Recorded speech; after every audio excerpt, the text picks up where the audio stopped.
Members, we have a quorum and we've reached the appointed hour.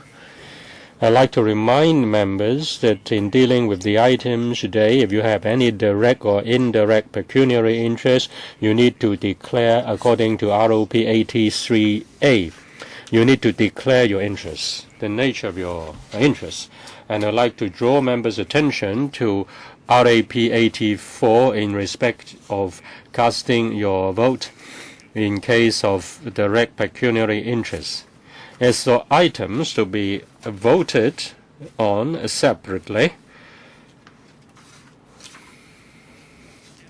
item A, or rather item 1, FCR 2013-14, 12. This is to seek members' endorsement of the recommendations of the Establishment Subcommittee made on the 15th of May. There are two items, and they are EC 2013-14 number 2. Some members of the ECR, Establishment Committee rather, want to have the recommendations under EC2 be separately voted. If members don't have further questions, I will take out paper EC2 and then I will put paper FCR 2013 number 12 to the vote. Those who are in favor of the recommendations in the paper, please raise their hands. Those against, please raise their hands. I think the question is agreed by a majority of members who have voted, and I declare the motion passed. As for the item that is to be separately voted, i.e. paper EC 2013-14-2, the paper proposes to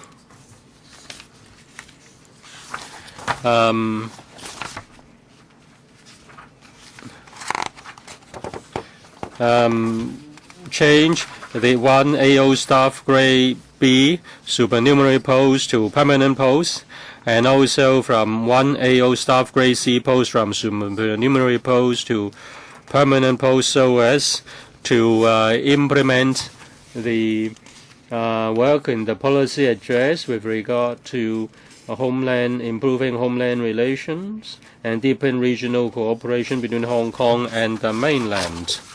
May I welcome the government officials, and they are Madam Chen King-Yu, Permanent Secretary for CMA, Daniel Chang, Deputy Secretary for CMA, and Noel Zhang, PAS for CMA. Dr. K.K. Kwok, I have severe doubt about this proposal. In the mainland, there are many institutions, many Hong Kong institutions.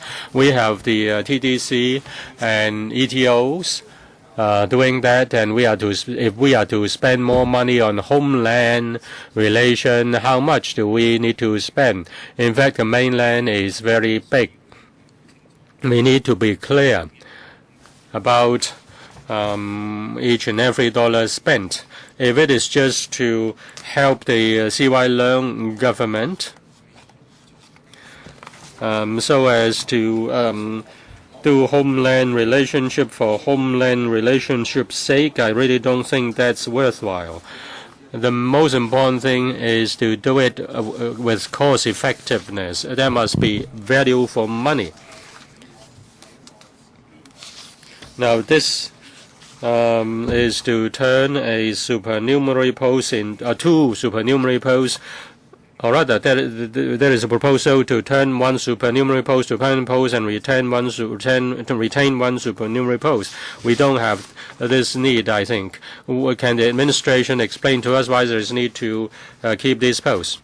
The HKTDC has 11 offices in 11 provinces and municipalities.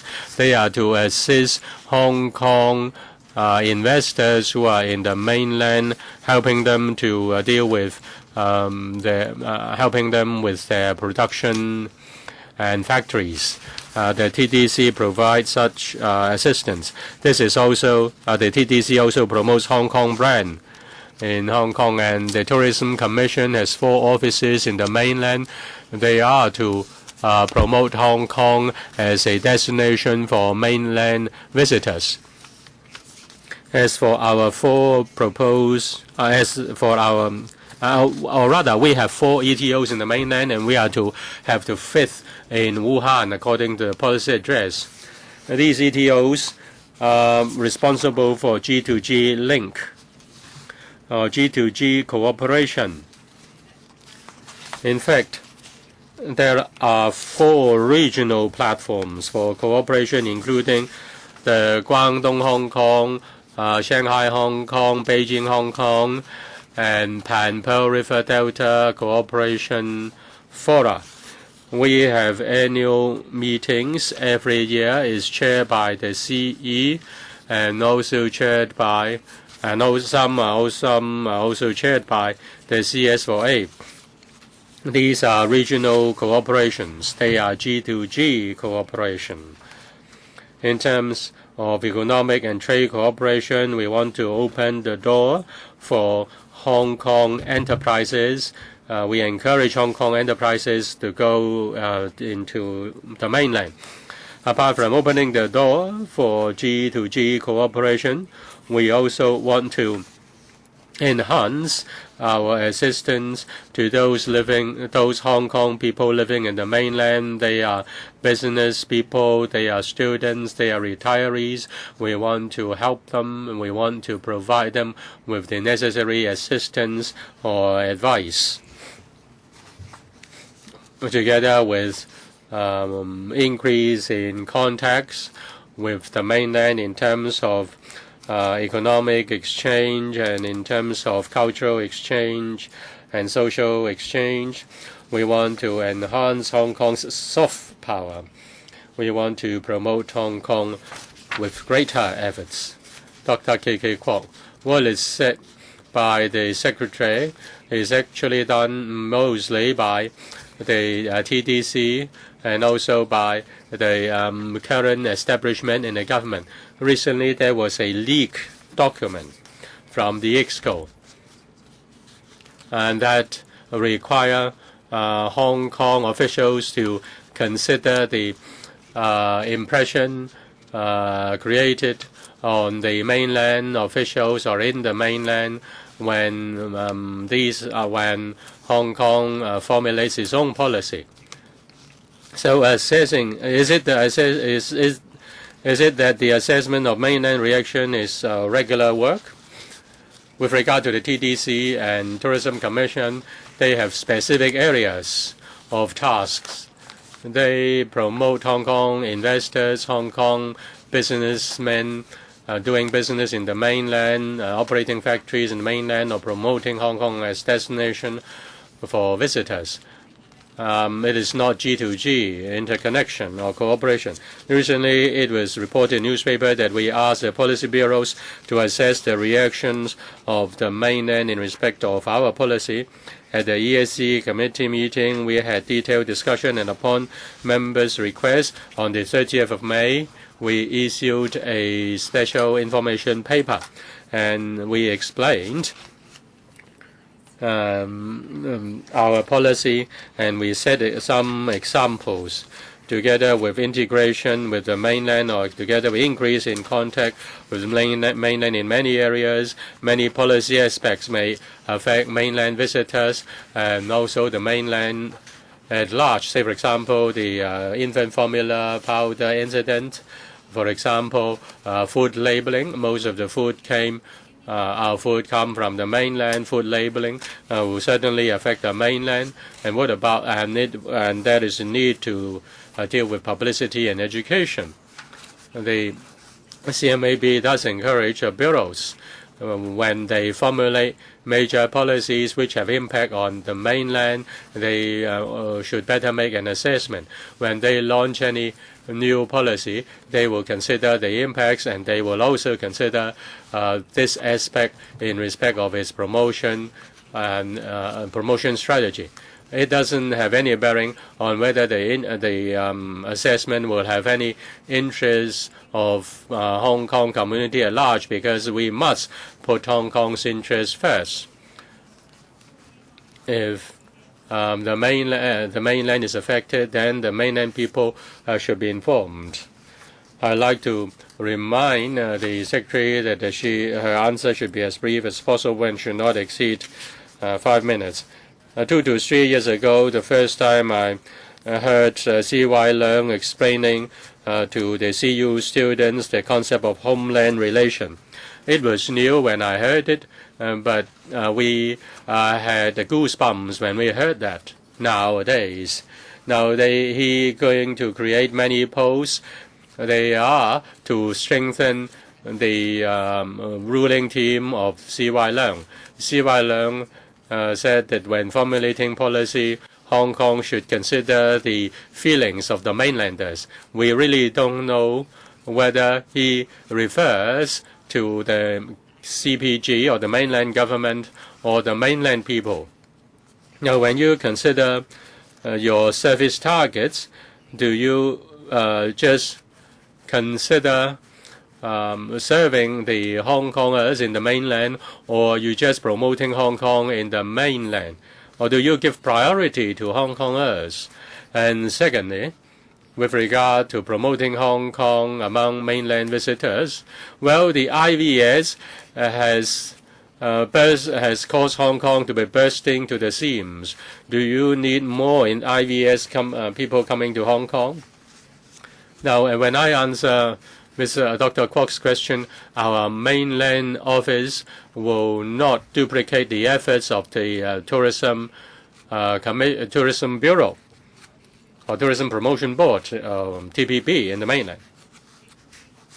The ETOs will help those Hong Kongers who are doing business, who are studying in the mainland. We, of course, give priority to Hong Kongers who are staying in the mainland. Now, we have contacts with the mainland on all fronts. We hope that mainlanders can have a better understanding of Hong Kong. They shouldn't have any misunderstanding about our new policies and think that our new policies are against them. We want to step up publicity and communication with the mainlanders in this regard. Is there any percentage or proportion in respect of the clients and target groups? Well, I can't quantify the work, but generally speaking, our mainland offices in the past focus more on promotion of trade and economic ties, promoting regional economic cooperation. In the policy address, there is coverage on providing better service to Hong Kongers who are residing in the mainland. As for promoting Hong Kong's advantage, this is the means to be achieved, the means when we achieve the first 2 goals. As for Hong Kongers who are living in the mainland, you are going to provide better and more comprehensive service. Can you be more specific? The Secretary. Through the CNS department, we are going to collect more and more accurate information in respect of the distribution of Hong Kongers in the mainland. We want to know their demographic details. We want to know whether they are doing business or whether they are studying or whether they are just retiring in the mainland. We want to know the profile, and we want to provide the help or to provide assistance. We ask each ETO to provide a pamphlet. Now, they are in cities where there are quite a number of Hong Kongers. There should be pamphlets to provide information to Hong Kongers staying in those cities concerning information about daily living, public transport, health care, so on and so forth. Does it mean that in the past there was no such service? The Permanent Secretary. In the past, individual ETOs may provide these tips for daily lives. These tips for daily lives are very useful. It's not just simply for those who do business. It is for those who are staying there, living there. Dr. Fernando Zhang, thank you. In relation to this homeland relations, CY Leung had a number of overseas visits, and they are mostly, if not all, homeland visits. And when they were considering the formulation of policies, all policies, indeed, they take into account the sentiment of people in China and mainland authorities. So when it comes to formulation of new policies, what are the responses from the authorities, from the people, and also from the media? How come that when it comes to Hong Kong SAR policies, all of them, the response of mainland people and mainland authorities have to be taken into account? And you even asked to create more posts to do this line of work. And how come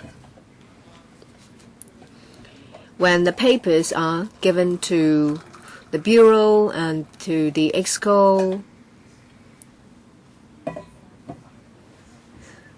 assessments in this area will have to be deleted before the papers are given to the LegCo? Why?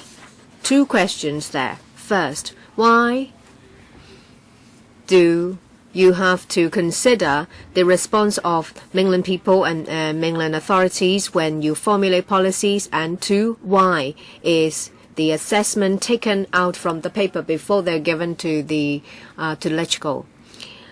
I would like to first clarify that it is not a creation of two posts. This is to change one supernumerary post and to extend the period of the other, so it's not creation of posts. My question was very clear. Why all policies will have to include the responses of mainland people and mainland authorities? You can follow up. Permanent Secretary, I've explained when it comes to new and major policies, we would like to have a comprehensive assessment. So it's not the case that we have to decide whether to go ahead after taking into consideration the responses of mainland authorities. But we have closer liaisons and a more closer interface with the mainland, so sometimes we have to explain to them about our policies. In that confidential information, one of the examples cited is that when it comes to toll fees raises, mainland people, mainland authorities' responses will have to be taken into account. P.S. Maybe I will take a step back. Within the government, there is a request that when it comes to new policies, the impact assessment include on environmental, sustainable development, civil service, the economy, and society and families. And we remind policy bureaus that if a policy may have an impact on mainland residents, then they're asked to make an assessment based on common sense. In the end, the assessment may be nil. Say, for example, on productivity and mainland people, there is no impact whatsoever. And that is a result of an assessment. Then I think it is outrageous. All policies will have to go through this assessment. So has it ever been the case that we have to consider everything before a policy is formulated? I mean, everything apart from resources. Now, you accord priority on the response of mainland people and mainland authorities. Have you taken into account how Hong Kong people feel? The feelings of our poor? The fact that your policies makes wealth gap continue, and that, say, for example, the gender mainstreaming? Well, there are at least 5 or 6 areas that we need to conduct an assessment, and one of them is mainland responses. Ms. Helena Wong.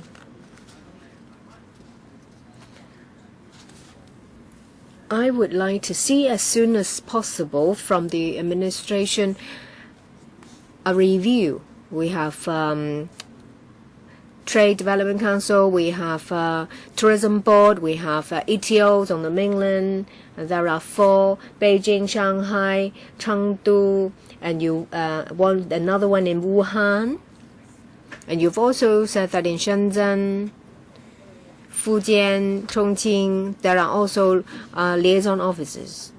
And in the policy address, CY Leung said that in other cities there will be more liaison offices set up.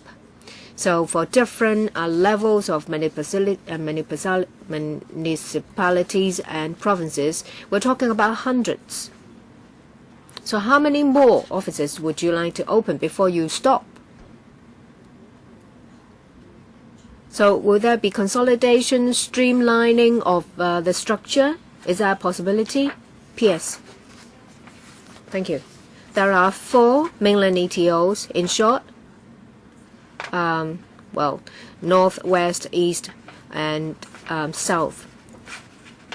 And the middle part is also developing rapidly. It's a strategic position. So we asked to open the 5th ETO in Wuhan, which is in the middle. And more or less we have covered everywhere on the mainland. And apart from the middle, east, north, east, west, south, there are other cities that are of strategic importance in the national development. We open up liaison office in Fujian, Shenzhen, and Chongqing. In the policy address, it was mentioned that studies will be done as to whether there are some cities that are of strategic value that have been missed, and we will consider opening up more, but not too many, because the liaison office will have to be affiliated to the say, for example, the Beijing ETO office or the Shanghai ETO office, and we have to take into account implications on resources and manpower. There are 3 different bodies stationed on the mainland, with Hong Kong, with our policy bureaus on the mainland and on different levels. Say, for example, with the Trade Development Council, the Tourism Board, and the Invest Hong Kong. We are looking into how to create a synergy effect. For our ETOs, it's their strength to conduct a G2G, to liaise with the mainland authorities, and we will play on that to lay a very good foundation, and then Trade Development Council will be able to carry on the work from there. Ms. Wong, in Wuhan there is an ETO. Now you want to open another office, a Hong Kong office in Wuhan. Why don't you combine the 2 into 1? In Wuhan, there is no ETO. I mentioned about the 4 ETOs, Beijing, Guangzhou, but you plan to open one. We plan to open the 5th one in the middle in Wuhan. Yes, I was talking about that. In Wuhan, there's already. No, you plan to open an ETO in Wuhan. No follow-up? Next, Mr. Vincent Fang. Thank you. Actually, in the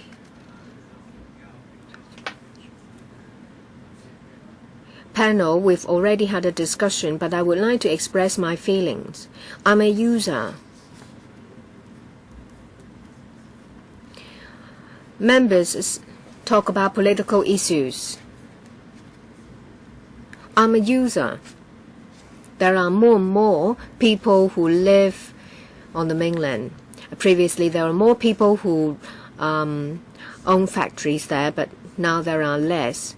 But there are more and more people who are engaged in the service industry and also in distribution of into the domestic market. Hong Kong people encountered a myriad of difficulties on the mainland. I can't even start to name them. And there are administrative requirements or legislative requirements. All of a sudden, it's on the web and is deemed as endorsed. So for people who open factories or shops, they are not aware of these new requirements. Just now the PS mentioned about the TDC. It's mainly for promotion. There is no G2G. So when it comes to official documents, legislation, tax requirements, you can only get the real answer from G2G. So I do welcome the opening up of an office. Ordinary citizens, when they first set foot on the mainland, they have a lot of things to understand. If they can get help on, say, for example, legislative requirements, it will be really beneficial. And touch wood, if something happens, they don't even know where to lodge a complaint or seek assistance. As you know, there are more and more trade dealings between Hong Kong and the mainland, and our trade volume is on the increase. Can you give us some figures about trade figures? How big has it grown, and whether there is a need as a result to open an office there? Hong Kong people going to the mainland, doing businesses, do you have the figures? And if the figure has increased, and it's a justification for opening up another office. And I'm not talking about stopping at 4 or 5. Cities on the mainland are expanding. Say, Changsha is developing very rapidly.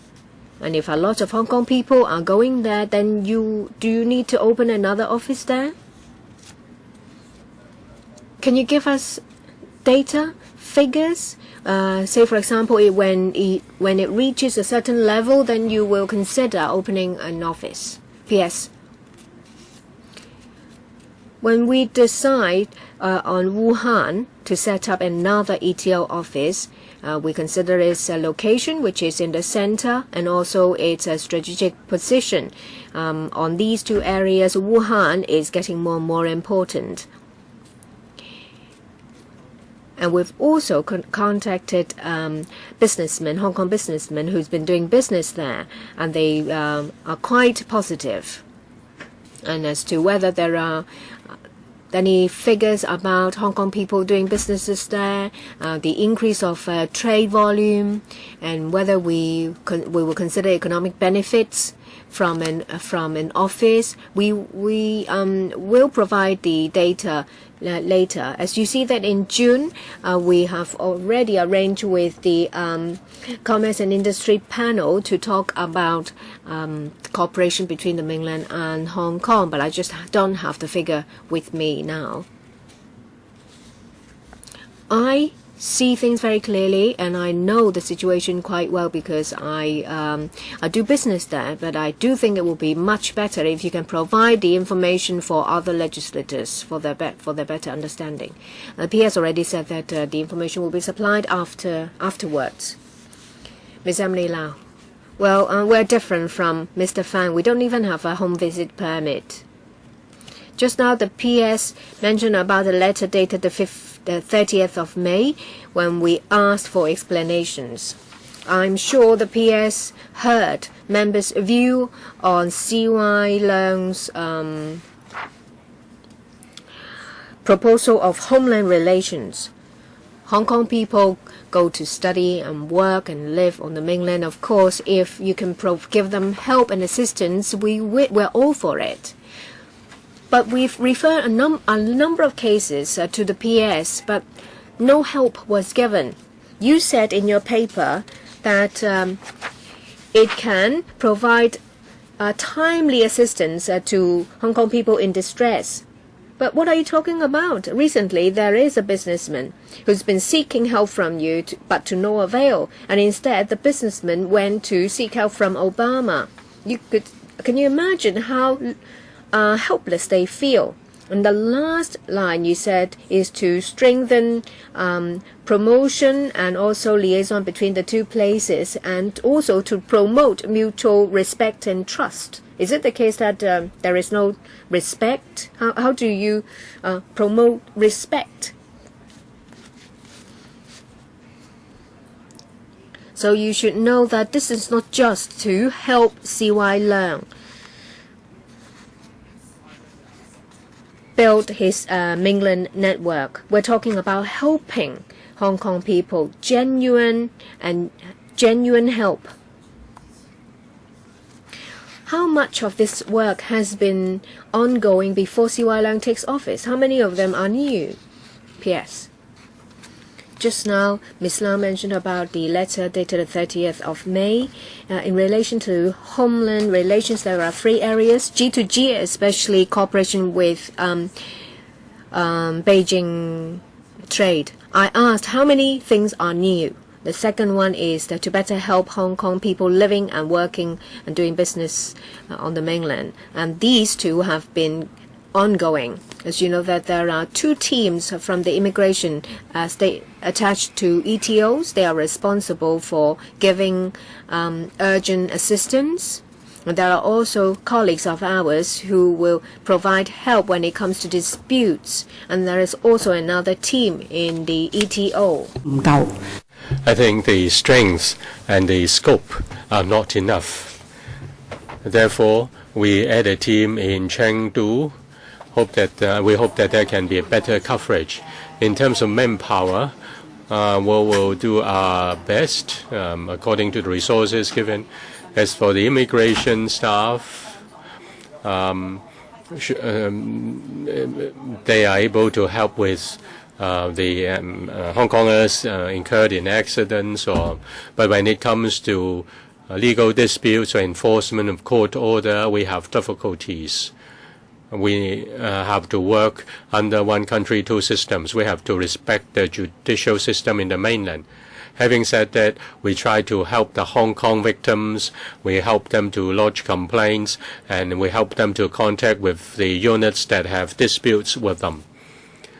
We might even have to beg the relevant government departments to arrange for such meetings.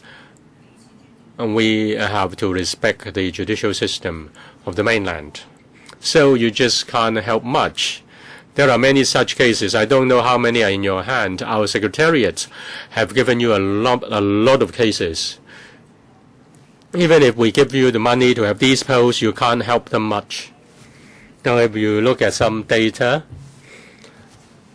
the 2 ETOs that have immigration teams, the number of cases seeking help, 300 or so. They are related to personal safety. There are 200 or so other cases, and they include commercial disputes. They are difficult to resolve. In whatever jurisdictions, such disputes cannot be resolved according to one's own wish. There are also complaints against services on the mainland, and we do refer such cases to the authorities. Concerning the cases I mentioned, can you do more about them? Well, certainly we'll do more about them. If the cases are not resolved, we'll continue to pursue the case according to the wish of the victims. Now, the Hong Kong office in the mainland to be set up is the 5th. Now, with regard to the 4 offices in the mainland, 4 ETOs, can you provide us the value for money assessment of these? What are the performance records? Now, there are Hong Kongers living and working in the mainland. They have different needs. According to what is said by the Permanent Secretary, we need more frontline staff rather than officials with high paid rather than stationing officials of high paid in the mainland. Say I call the Guangdong ETO on certain community issues. I was told that Mr. Wu, they were unable. They told me, Mr. Wu, we can't do that. Why we put officials of such high salaries to do this, to do the work of just relaying messages? We really doubt your proposal very much. It's better to have more service spots with more frontline officers. Passing information on to the Hong Kong businessmen in the mainland, there are new policies, you better watch out. You just get a directorate officer there. He can't do much. He can't do business negotiation on behalf of the Hong Kong businessmen, nor can they negotiate with the mainland. In fact, when you go to a province, our officials are just very junior in comparison with the provincial officials. Can you explain to us how these officials can help? When there are new laws in the mainland, can these officials do something because they are of a certain standing? Can these officials be able to turn the table, so to speak, and help the mainland, the Hong Kong businessmen in the mainland? I doubt it very much. You need a directorate. You need 2 directorate officers to do such work. I think you better use the money to provide to set up more service spots, and you should get one person, just like C.Y. Leung, to do the homeland relation. He may need a deputy, but if you just get a government official in Hong Kong, in the mainland, in a mainland province, and achieve what is expected to be achieved by Mr. C.Y. Leung. Maybe you have not told us. I just want to know, what is this official supposed to do? According to what is said, I really don't see the need to have a directorate officer doing this kind of work. The Permanent Secretary. Of the 4 ETOs, 3 have directorate officers heading the ETO. The 4th doesn't have, because the 4th is too small. The establishment of a mainland ETO is about 6 to 8 officers, including supporting staff and secretary. As for the Guangdong office and Beijing office, there are 15 officers. Why the ranking has to be so high? Say, for example, the Chengdu office, we don't have a directorate officer. We only have four of them. All 4 of them have directorate officers. These officers are leading the office. And if we want to do G2G communication, and if we want to get the provincial officials to pay more attention to Hong Kong business people, we need an official of the relevant, of the suitable standing, so as to open the door of the governor of the province or the governor of the municipality. You have to wait for the second round. Ip Kwok Him. Mr. Ip Kwok Him. Thank you, Chairman.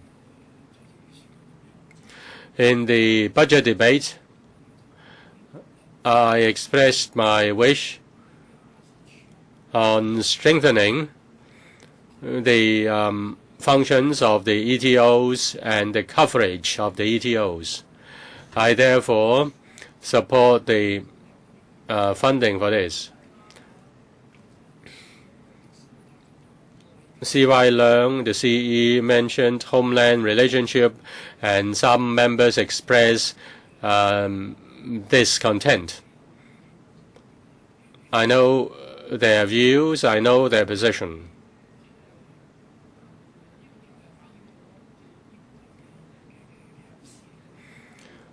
It only shows the negative attitude of these people towards enhancing relationship with the mainland. That's normal for them. I am a NPC delegate. I've done my best in helping Hong Kongers who got into trouble in the mainland. With regard to these cases, if there is an intervention of the HKSARG, that will be more helpful. I hope that that can be strengthened. The efforts can be strengthened. That's why I support adding these posts. Mr. Vincent Fang mentioned problems encountered by Hong Kong business people in the mainland. Now, when there is a big accident, the offices can form teams. Say, for example, the immigration department can form a team to provide assistance.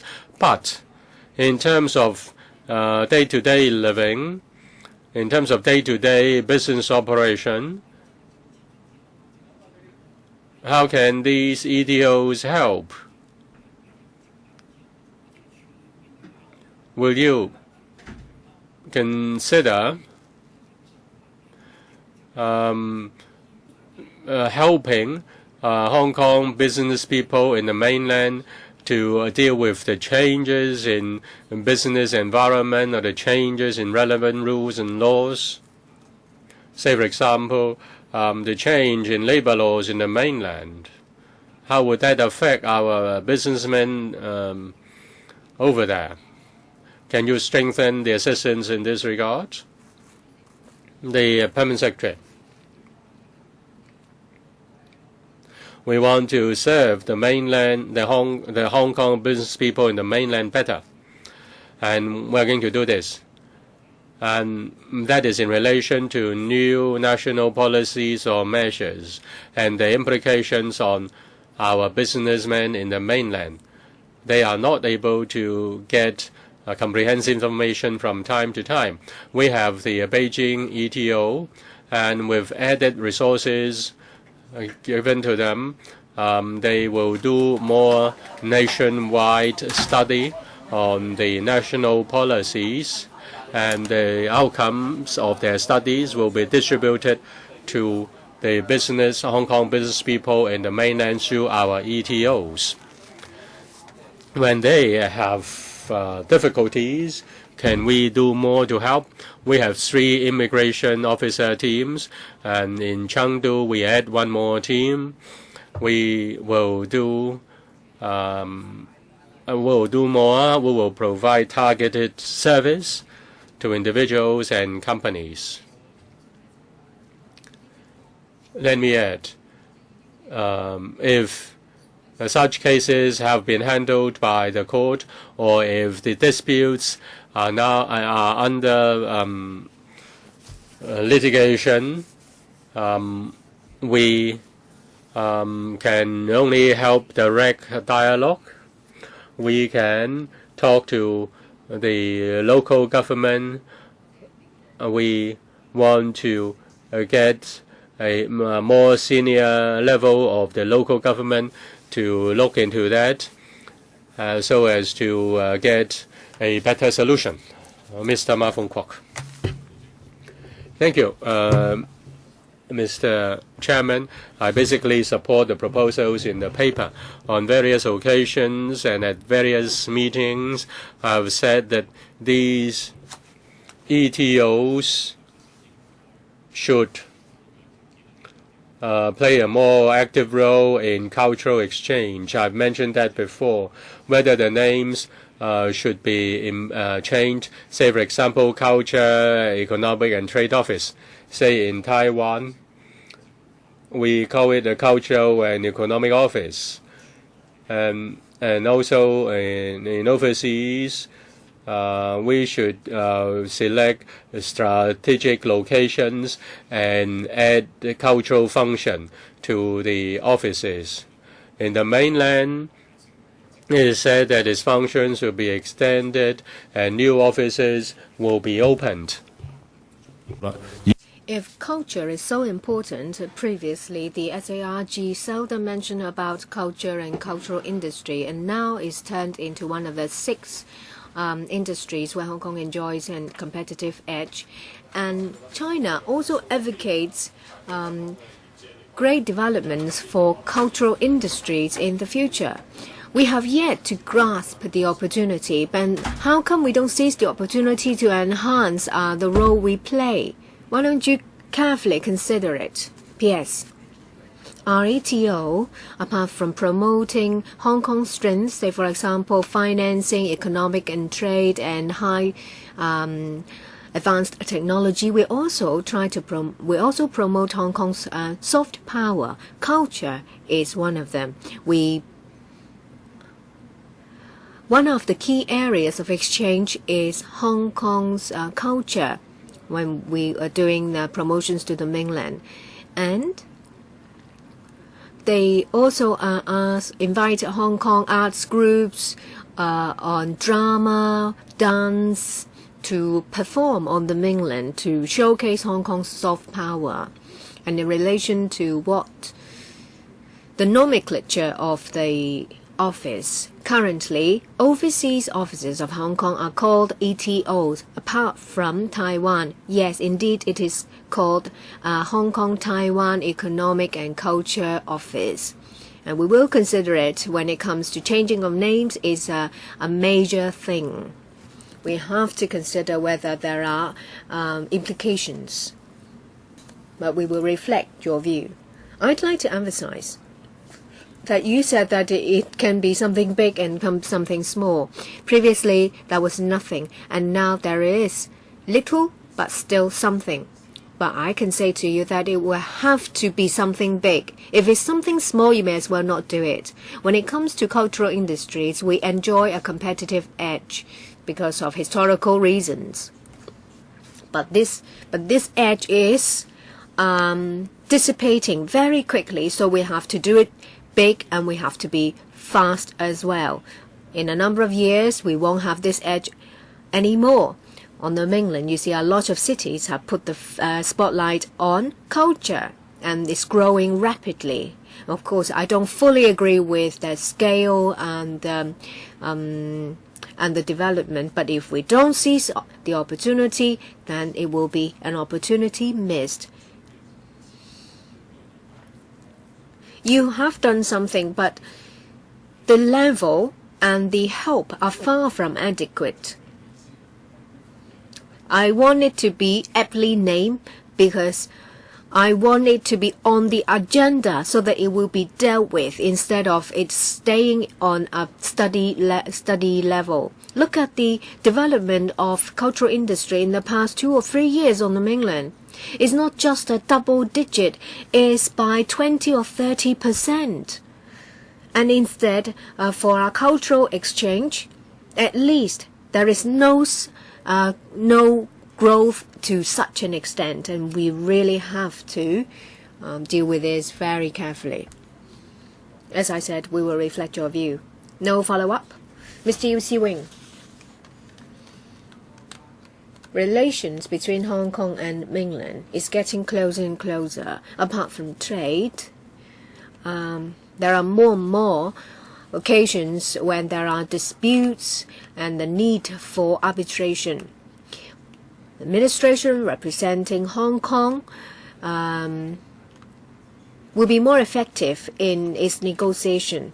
You propose to increase the number of officers to 5. Do you think that your work will be better performed? But when it comes to functions, do you plan to expand it, and in what ways? After the offices have been opened, I want to know if the offices will strengthen communications with mainland authorities so that they can do better in the promotion. What about neighboring cities?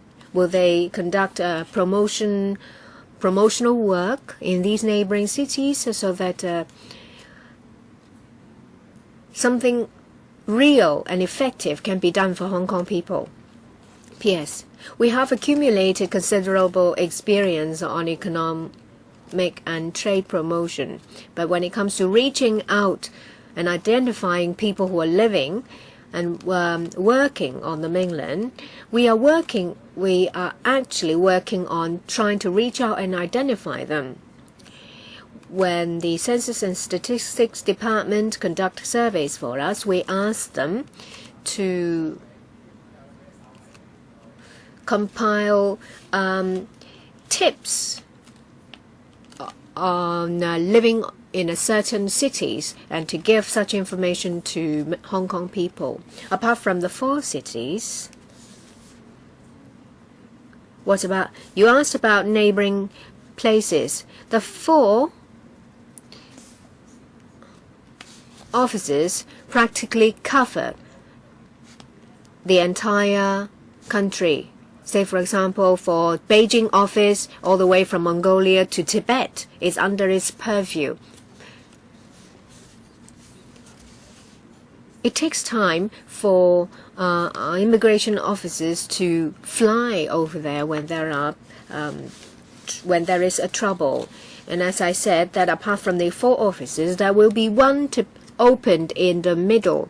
So the network we have will be more effective and will be able to give more timely assistance to Hong Kong people.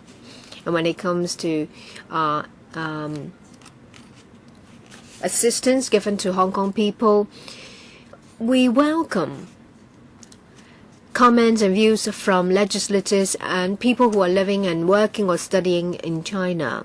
We ask our offices to regularly contact and have exchanges with people who are living on the mainland.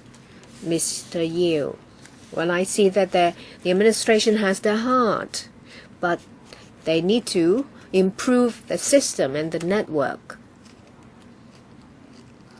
Now there is this proposal in relation to establishment, and you're proposing the 5th office. So you need to have a better plan, more systematic one. When you do your work, you have to make it known. Otherwise, people don't know that they can approach you. I agree with the posts in your proposal, but you need to do better in your supporting work. These people enjoy high salaries, but so you need to put them to good use. P.S. We will carefully consider your view. Any other questions from the first round? 2 members would like to ask questions in the second round. 3 minutes each, Dr. Fernando Cheung and Dr. Helena Wong. Dr. Cheung. I do believe that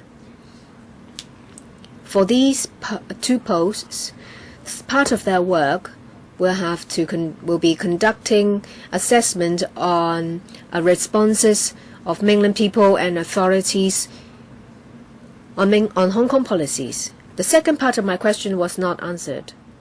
They said the assessment will have to be deleted from information paper when handing the same to the LegCo. Why do you have to hide it? You seek funding approval for the 2 posts.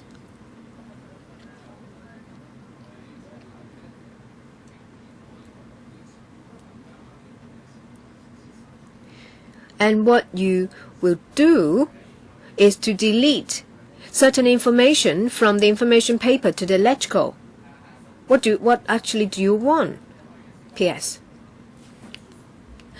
We want to change one supernumerary post to a permanent post and for the other one to be extended. It's not their duties to conduct assessment of mainland responses. And in the EC paper, in Annex 1 and 2, you will find the job description of the two posts. 7 items only, that's all.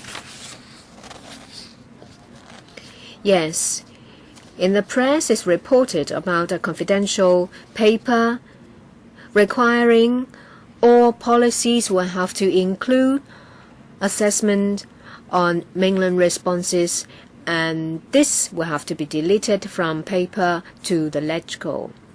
After the last Establishment Subcommittee meeting, we prepared an information paper explaining about the assessment on mainland responses. It's only one of the 6 or 7 areas that is to be done by policy bureaus when it comes to policy formulation. It's not a must. And after it's found, after assessment, that there will be an impact on the mainland, then when it comes to justifications or impact or implications or publicity, it will have to be included unless there is no impact or implication. There are 2 kinds of papers for LegCo perusal. One, that those that will go to panels, and the other one is information paper. For panel papers, is of a specified format. So it's not the discretion of officials to include certain information or not. For papers including decisions of the EXCO, well, I cannot comment on the format of EXCO papers. But when it comes to LegCo, when it comes to briefs, it will contain background, justification, publicity, and also assessment. They are all included. So you deny. Dr. Zheng, you've asked a question a number of times and it's been denied, and you've used up your 3 minutes. I only asked my question for 1 minute and PS spent 3 minutes on the answers, but your question is really lengthy. I don't know why you asked the questions, and because the PS has already told you that the 2 posts that will not get involved in what you mentioned. Dr. Wong, the ETOs will help Hong Kong people doing business on the mainland, and in the EC paper you said that they also provide more timely assistance to Hong Kong people in distress and to enhance liaison and promotion to different sectors and to promote respect and understanding between Hong Kong people and mainland people. So I have a question about assistance to Hong Kong people in distress. Yesterday there was a debate, well actually it's the day before, there is the motion debate on press freedom. On the 8th of March, Hong Kong journalists interviewed Yang Hang in Mainland when he was going to visit Liu Xia, and on the ground floor 6 to 7 unknown people came out and beat journalists. They suffered injury, and the one from TVB was pinned to the ground and beaten, and then the journalists have their travel documents confiscated. And then later, according to press reports, some journalists, before they even stepped out of their vehicles on their way to Tiananmen Square, they were intercepted. And recordings are all destroyed. So Hong Kong journalists encountered unreasonable treatment, receive unreasonable treatment, and even are subject to violence overseas. Does the ETO provide timely assistance to them? And in the previous Establishment Subcommittee meeting, I mentioned that when it comes to communication between Hong Kong and the mainland, what do you promote? Would you promote Hong Kong's core values? Yes, there is a need for exchanges. But we don't want such G2G exchange to result in an influx of mainland culture. People will just gather together, drink Mao Tai, and just chat. Would you promote Hong Kong's core values, say for example, freedom of the press and human rights, etc.? The Permanent Secretary, 3 seconds, or rather 30 seconds.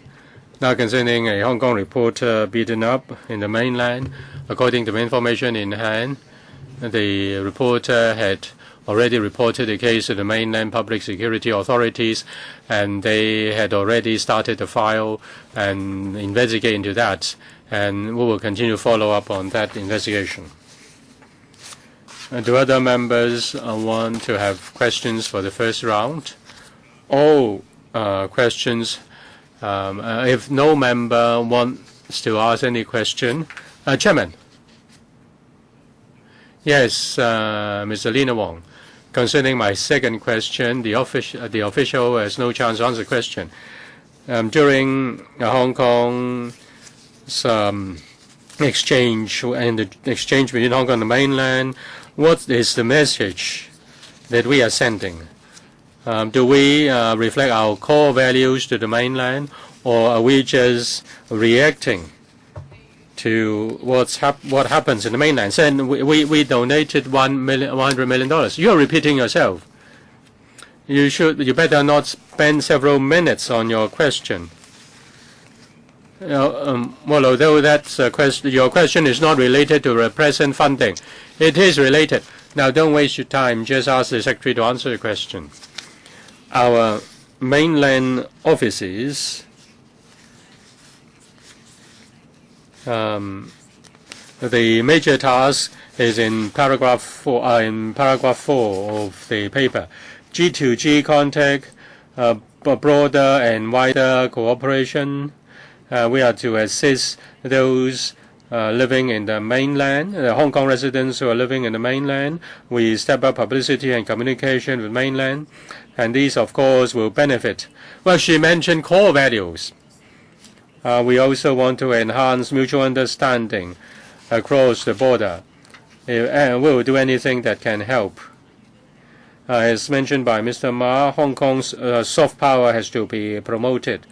We are asked to do that as well. We need to set our priorities. We need to do our work according to our goals. If members don't have other questions, I'll put the proposals in paper EC 2013-14 number 2 to the vote. Those in favor of the recommendation EC 2013-14 2 to the vote, please raise their hands. Those against, please raise their hands. The Democratic Party abstains. The Democratic Party abstains. Okay. Can we do that? Can we do it like this? Yes, maybe you can have a division. Ms. Emily Lau said that the members of the Democratic Party abstain. I think the question is agreed by majority of members who have voted. The motion is passed. I oppose the motion. Usually, can you record my opposition?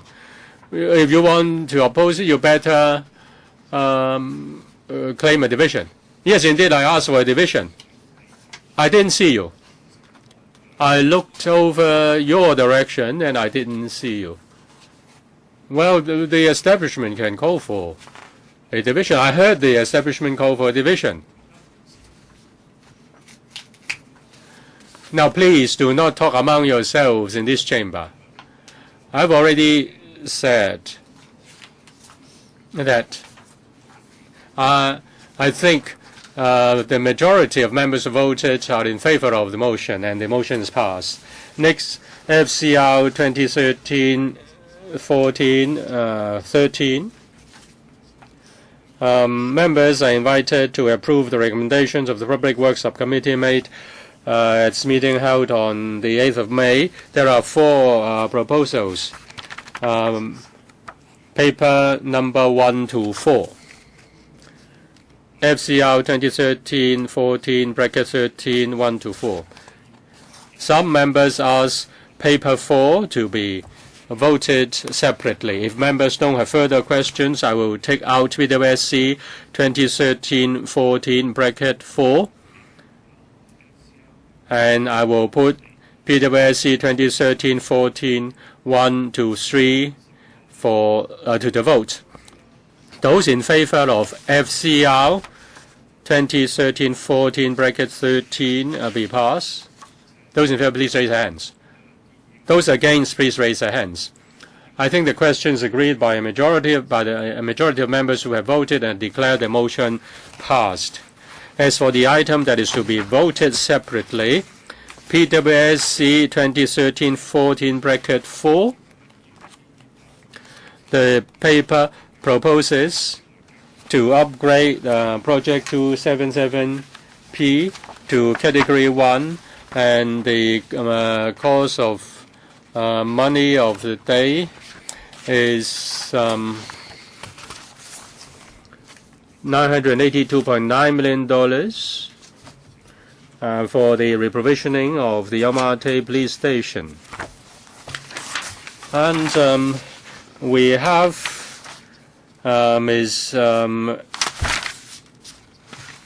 Mr. Yao Xingmu, Under Secretary for Transport and Housing, Ms. Rebecca Pun, Deputy Secretary for Transport and Housing, Ms. Edward Tobin, President Secretary for Transport and Housing, and Ms. Chen Hoi, Main Project Director, ASD, Mr. Yeo Keng, Chief Project, ASD, Ms. Joanna Kwok, Project Manager, Highways Department, Mr. Tao Kei Hong, Deputy Project Manager, Mr. Yang Kong Seng, Chief Engineer, Ms. Abraham Chang, Chief Superintendent, and Mr. Tommy Yu, District Commander. Ms. Helena Wong. At the meetings of different panels and at the PWSC, I raised a number of questions, but I have not got any positive reply. This is about the construction of the Central Kowloon Line. This is in relation to the advance works, in relation to the Central Kowloon Line. They say that there can be further consultation. They are doing the relocation of the Yamate Police Station. I understand the argument of the Central Kowloon Link. This is to relieve east-west congestion, east-west traffic congestion. Now, I received complaints that they only knew very lately that the Central Kowloon Line will pass through their buildings underground, and there will be blasting underground. In To Kwa Wan, there are buildings 30 to 50 years old, and the residents are very concerned about the blasting, which will affect building structure and building safety. We had a residents' rally, and hundreds of residents came and opposed that. Recently, at Matawai Station of Southern Central Line, there was some blasting, and 3 buildings in Mason Road suffered vibration. I met with officials, and the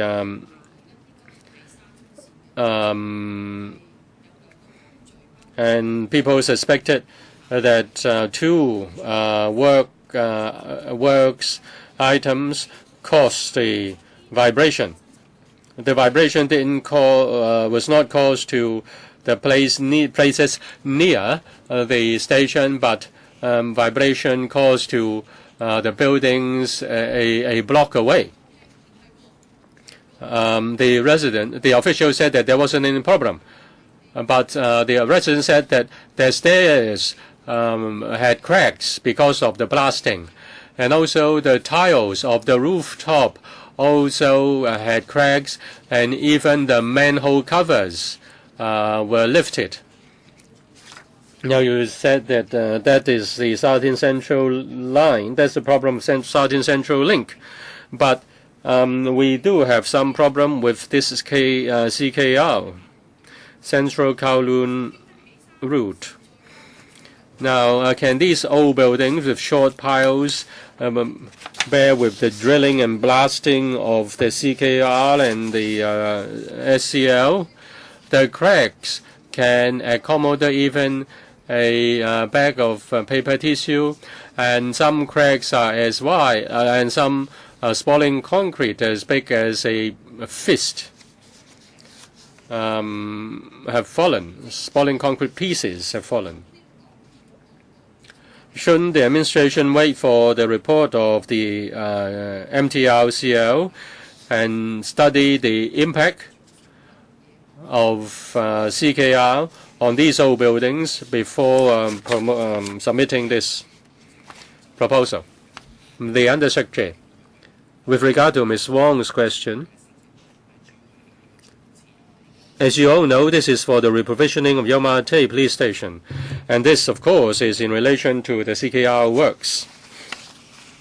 The main body of the CKR will soon be gazetted within this year, and there will be ample time for this council to discuss the matter and deal with the concerns of the public.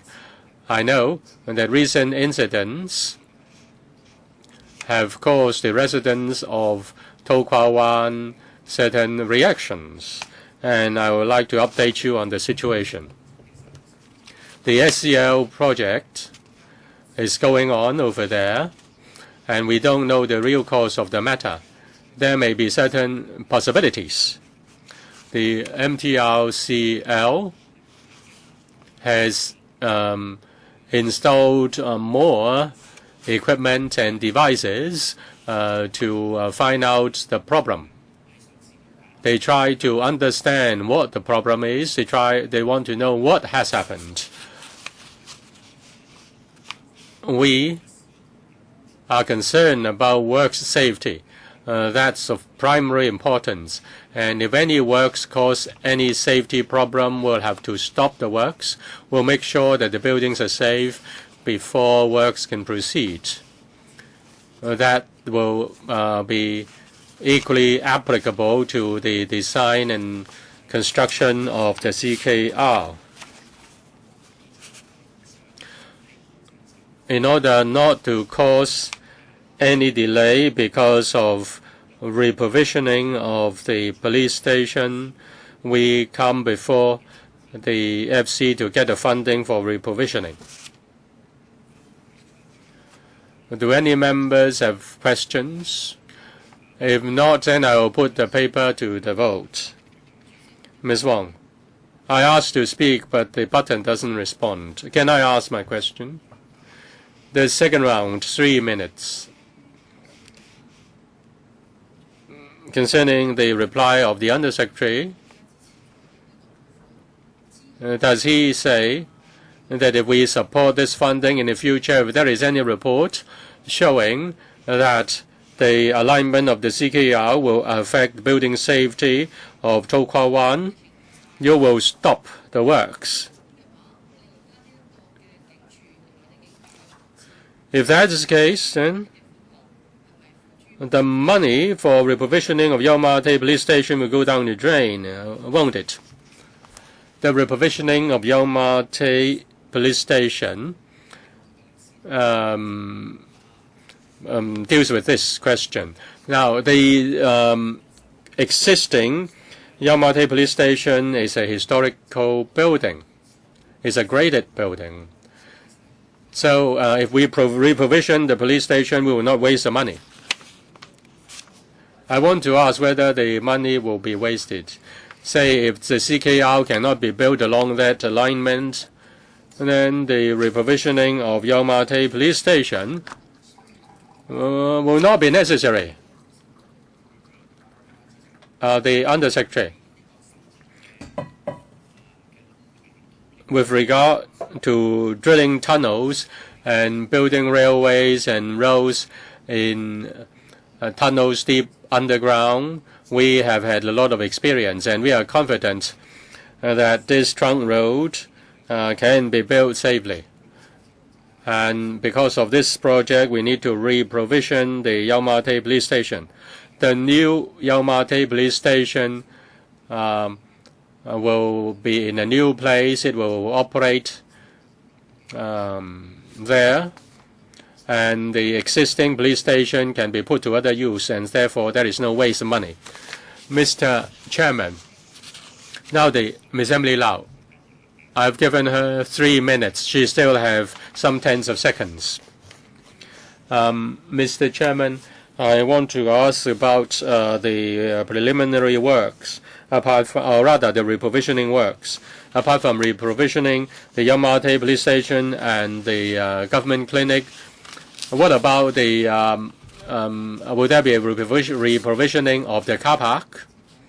You say there are about 300 car parking spaces. Ms. Elena Wong, this one is not related with the reprovisioning of the police station. I'll explain to you the relationship. We are not discussing the CKR. Well, with the Central Kowloon route, that's when we need the reprovisioning of the police station. Well, the answer was given is not just because of the Central Kowloon route. The Undersecretary has already mentioned about the new police station. You're using my time. No, I wasn't using your time. You were asking something that is unrelated to the funding application. Ms. Emily Lau. I'd like to get more information from the Undersecretary. If there is any impact on residential buildings, the construction work will stop, because a lot of people are very concerned about the damage done to their properties. Undersecretary, may I explain that, say, for example, the Shatin Central line, we found that there are some irregularities, so immediately we put on hold the construction work to find out what happened. And after we have got all the informations and we get assurance that continuation of the project will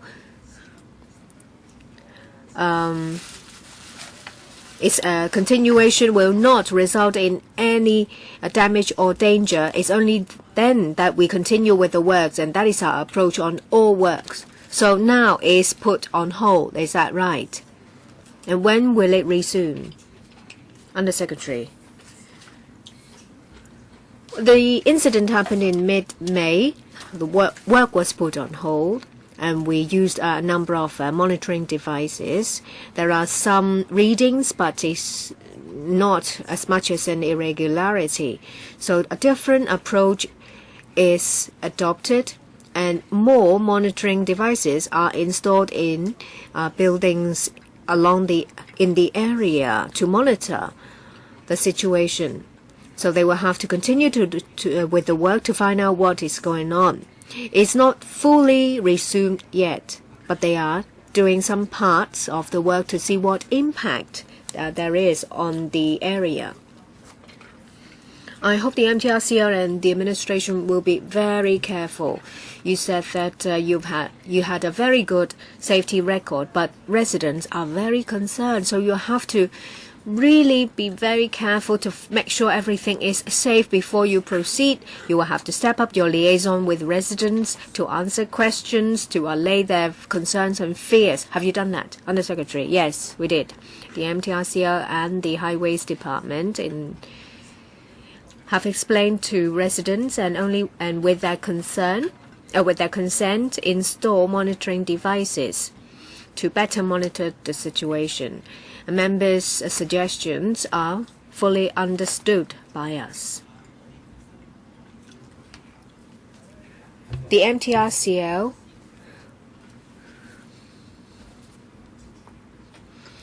will need to get consent from the ASD and the Highways Department before they can resume fully their work. No follow-up? No follow-up? Yes, Ms. Wong? The button is not working again? I see that it's working, but it's not your turn yet. Mr. Leung Kwok Hong.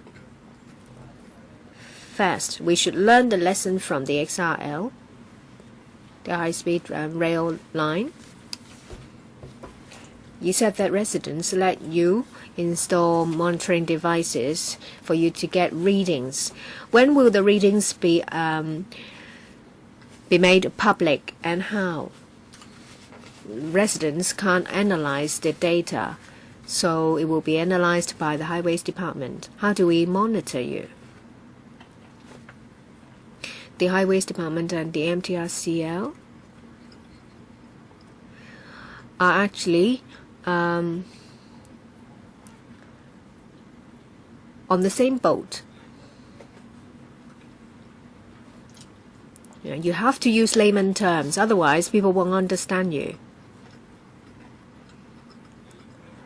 And it will be easy for you to pass the buck.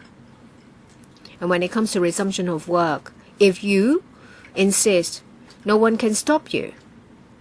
I've done something similar before. So, can the administration give an undertaking that if after commencement, resumption of work, or you can take out litigations against any damages done to your properties? Say, for example, like the litigation fund I have. Well, actually, you ask the MTRCL, who's making a lot of money, to get a consultant. Mr. Leung Kwok Hong, would you please use just one language and not mixed code? Yes, you will engage a consultant. You pay someone to play the devil's advocate. Say, for example, you have to have an opposition who actually oppose you. So will you ask the MTRCL to do that just to show that it's fair? And the Secretary, when it comes to the reprovisioning of the police station, the issues raised by members are not involved. We can have a detailed discussion with members on these issues on another platform. But you ask questions that if there are problems with the works, then provisioning will not be necessary. But you are saying that reprovisioning is a must. And Chairman, you've answered. No, I did not answer. Don't put words in my mouth. I am chairing the meeting. So is it the case that whether there is the Sha Tin Central line, you need the funding approval, so it won't go to waste, no matter what happens. In relation to this Sha Tin Central line, the Sha Tin Central line is being constructed. Would you please let the official answer? I can't listen to you both. I am getting on and I can't have split attention to hear both of you. Don't say that I'm using your money. Well, I'm younger than you. Maybe let me chair the meeting. Under Secretary, in relation to the Central Kowloon route, we've done a lot of consultation, district consultation, with the electrical fora. We've got support from the public and from the legislature. We are determined and we are confident with this project.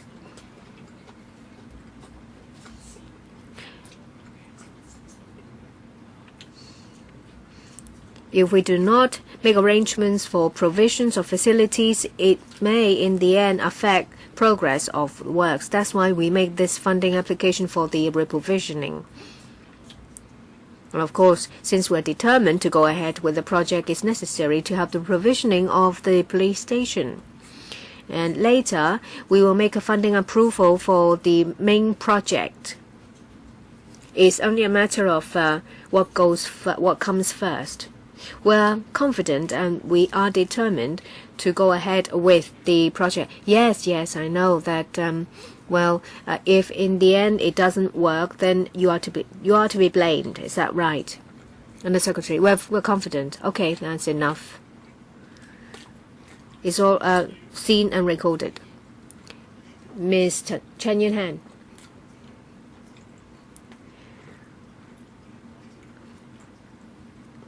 I thank members for doing something that we would have done anyway. But this item is separated from the rest. We did not support the reprovisioning of the police station because, as Ms. Wong said, that it caused concern to residents living in central Kowloon. We have to deal with this very carefully. We objected to it, but the administration bundled it up. I did not agree to that. We asked them not to bundle it up when there are objections with public works. So I'm happy that it's separated now.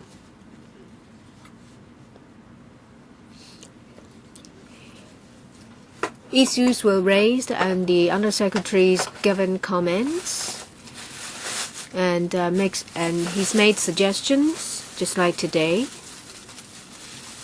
Some residents think the Central Kowloon route is safe to go ahead, but there are some who are concerned. They talk about just tremor and emitted from works. Well, I hope that similar things like those done in the Shatin Central line will be done here.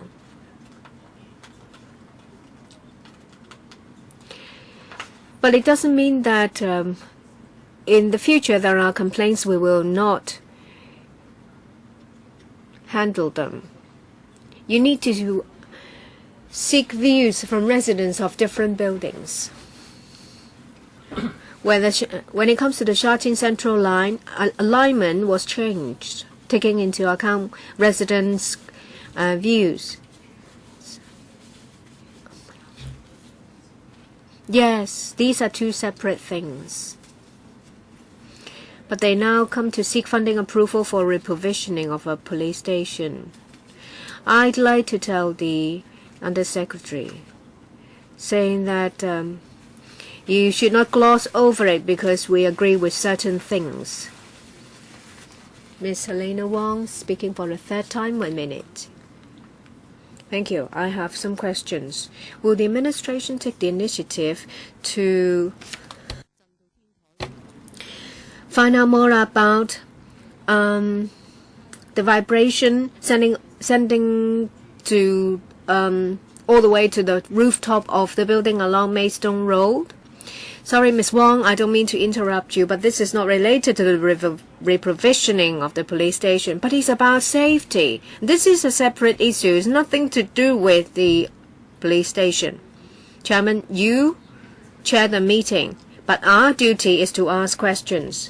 These questions can be raised in panel meetings. It seems that you don't understand. And just now, Ms. Chen explained the relationship, but this is not related to the item. Ask your chairman. Ask the chairman of your party.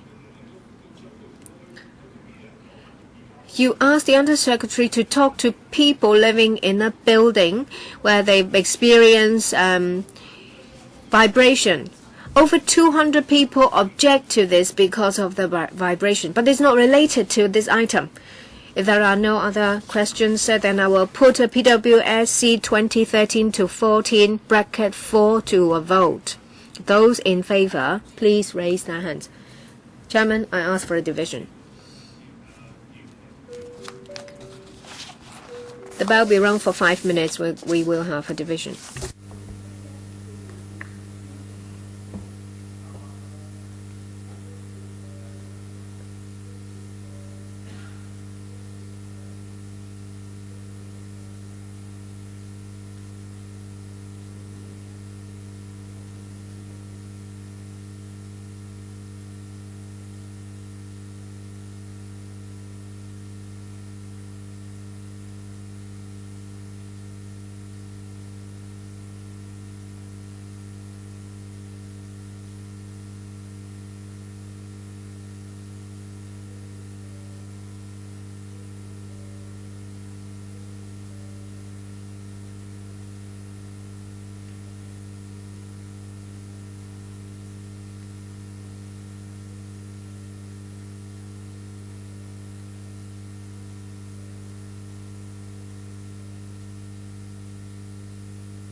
現在開始表。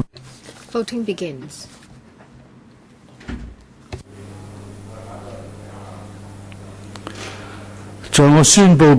Before I declare the results, would members check your votes? Voting is closed. The results displayed. The result is 33 members for, 1 against, 6 abstentions. The motion is passed. Members, if you want to talk among yourselves, you better do it outside this chamber. Let us move on to the next item, FCR 2013-14, bracket 14, Head 62, Housing Department, Subhead 700, Social Welfare Department, Head 170, Government Secretariat, Head 147, Financial Services and Treasury Bureau.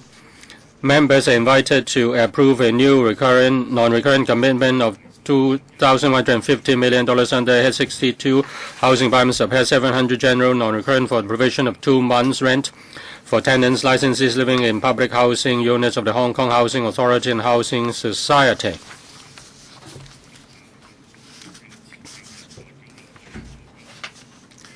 B.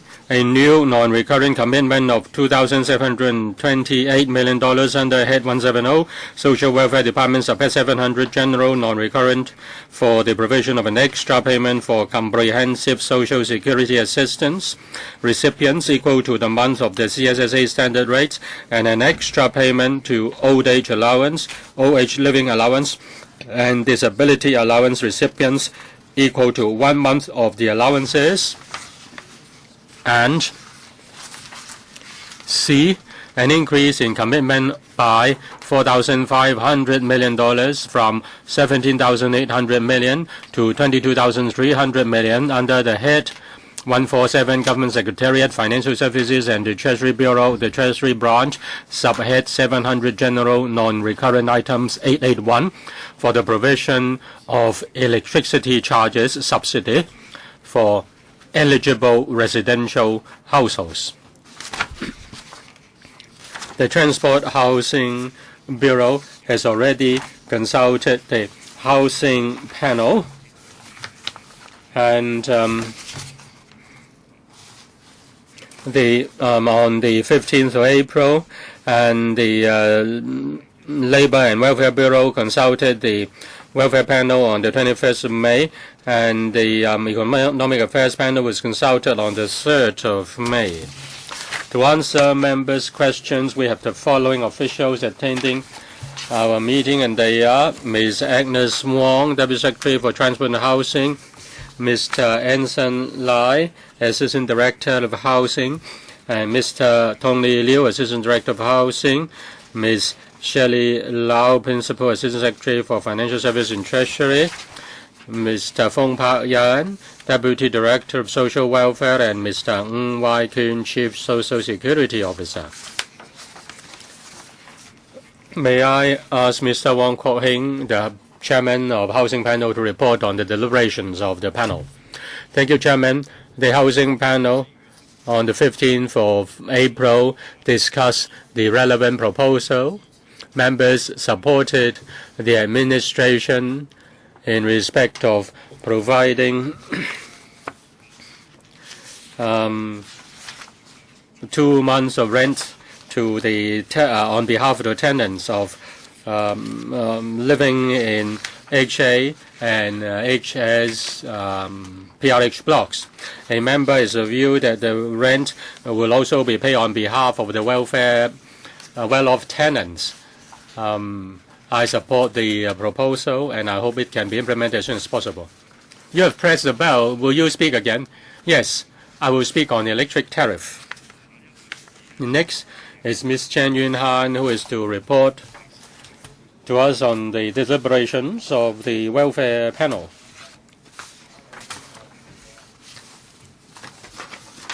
Now the administration is going to pay an extra month to CSSA recipients, OAEA recipients, OH living allowance experience, OH living allowance recipients and disability allowance recipients. We are of the view that the administration should pay an additional rent allowance to those CSSA recipients living in private sector housing. I want to speak, so can I continue? Do I need to press the bell and wait? Can I continue to speak? No.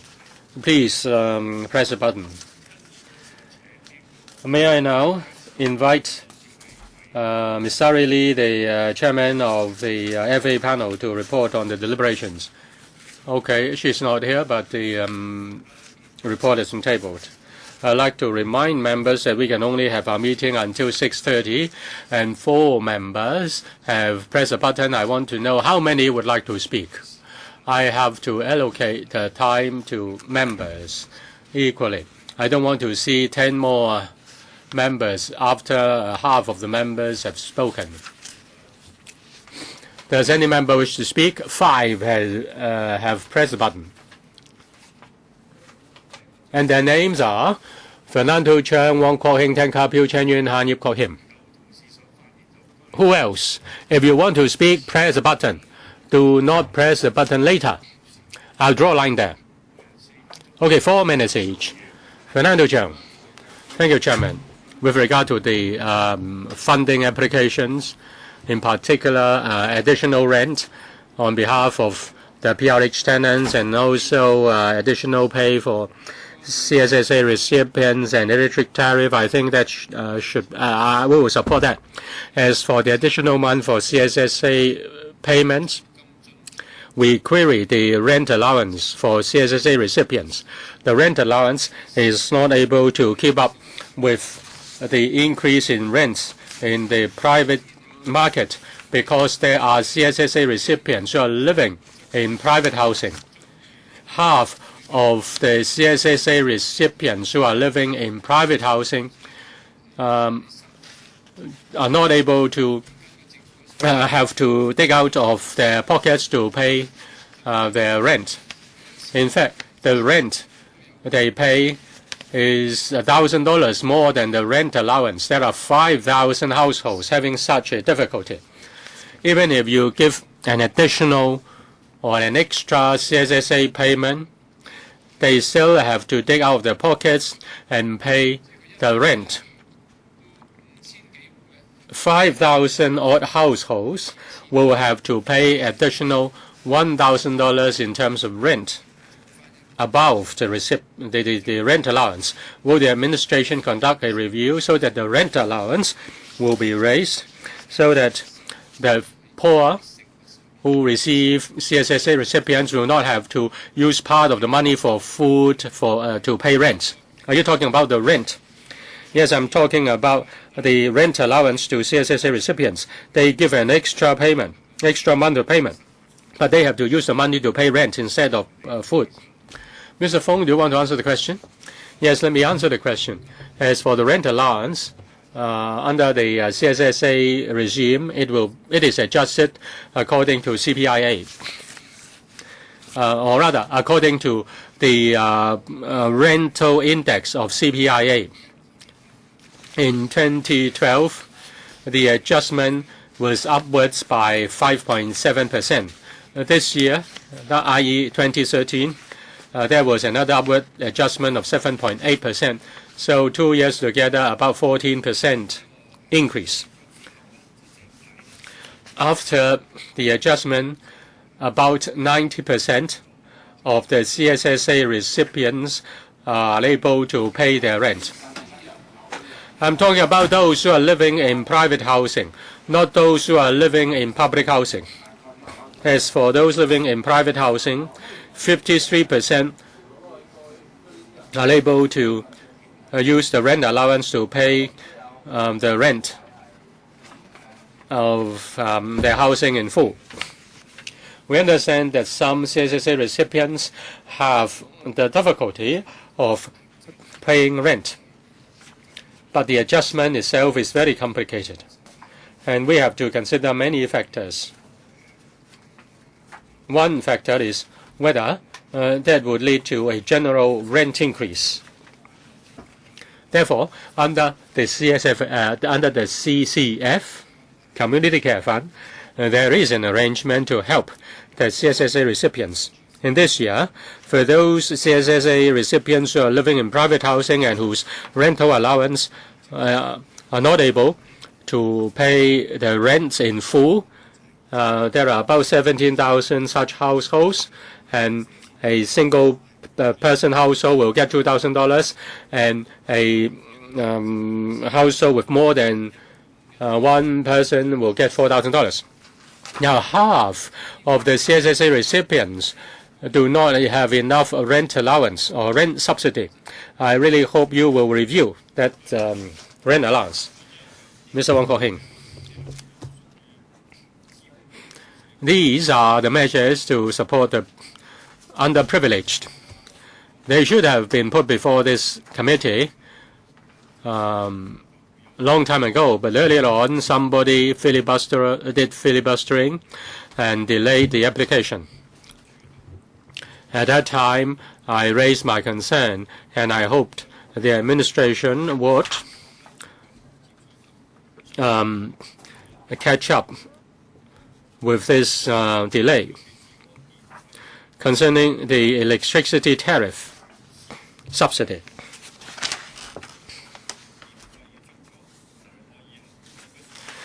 Can that be dovetailed with the electricity charge subsidy of the last term, so that the recipients will not suffer any missing link, so to speak? Who is to take this question? After the appropriation bill has been endorsed, but the budget has been endorsed, we make the funding application to the Finance Committee. With their approval, we will deal with it with the electricity companies, the power companies. The last round of funds approved will be issued on the 1st of July. That's the last one. And for this one, it will start on the 1st of July. So it won't be interrupted. I'm very glad to hear that the administration has such arrangements with power companies so that this will not be interrupted. This indeed is good news to the recipient households, who will be a very good Father's Day present. Mr. Tan Ka-biu. Finally, there are some relief measures in the Finance Committee. I'm very happy with that. I've recently dealt with a case, someone living in Sham Shui Po in a subdivided flat of just about 30 square feet, charging $1,500 a month. It's an appalling condition. The person said to me that such subsidies will have nothing to do with it. He's charged $1.50 per kilowatt per hour, and with the subsidy going to the owner instead charge him $2 per unit. He will spend about $80 on electricity bills. Such subsidies doesn't reach his hands. Well, do you have any ways to help him?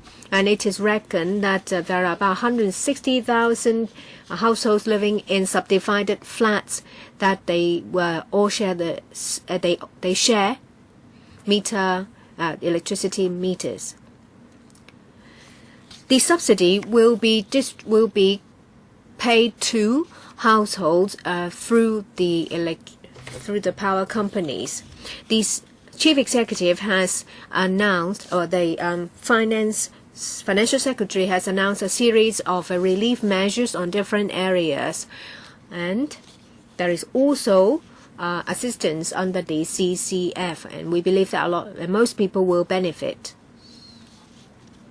There was suggestions that the CCF can come in to play to give electricity subsidy to people who are not reached by the FS relief measures. As far as we know, the CCF will reflect such views to members of the task force for their consideration. Any further information such as a timetable? I believe that the CCF subcommittee has in place a mechanism to deal with such applications. Prior to funding allocation, views of members will be taken into consideration alongside with other factors. Perhaps you can reflect my views to them to tell them that I asked them to deal with such cases. Mr. Ip Kwok Kim. Thank you. This is to implement the relief measures announced by the FS in the budget. The AB supports it. The issue is simple. How can we let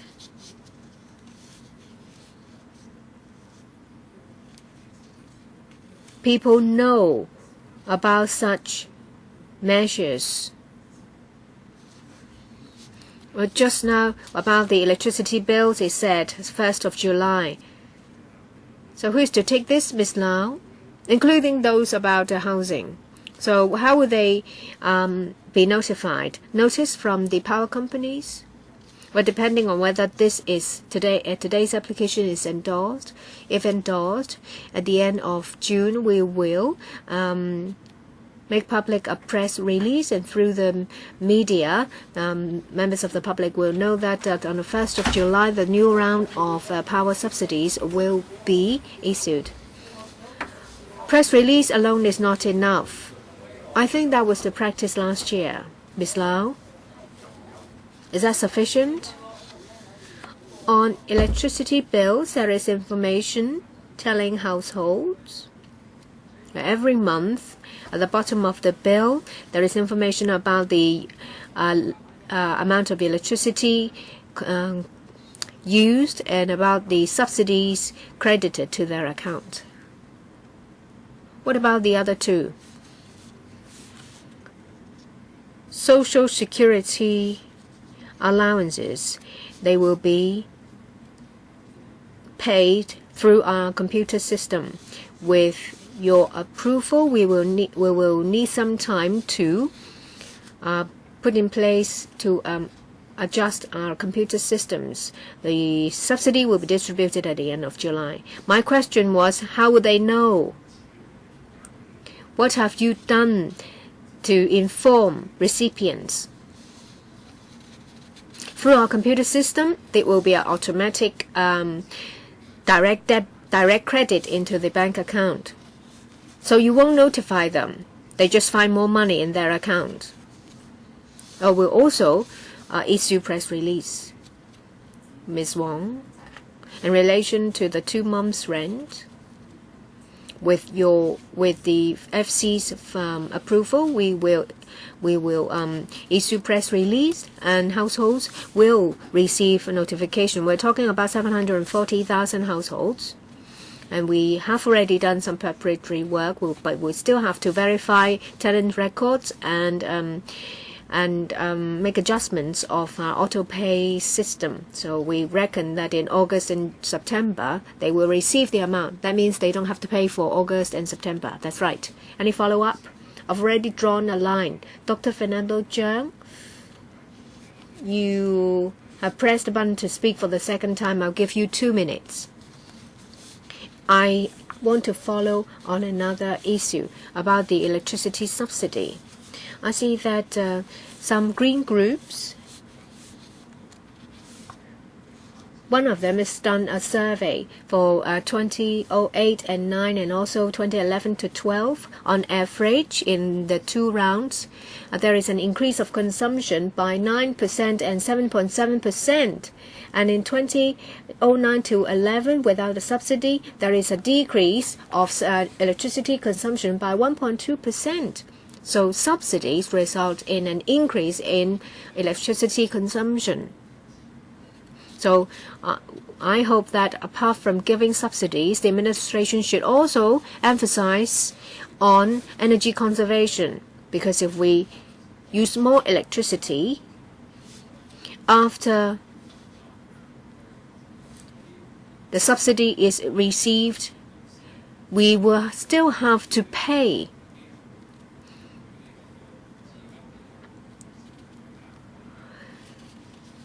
With the increase in power consumption, power companies want to use more generators, and in the end they will ask for increase of tariff to fund these expansions or developments or investments. So are there any plans to promote energy conservation? There is no promotional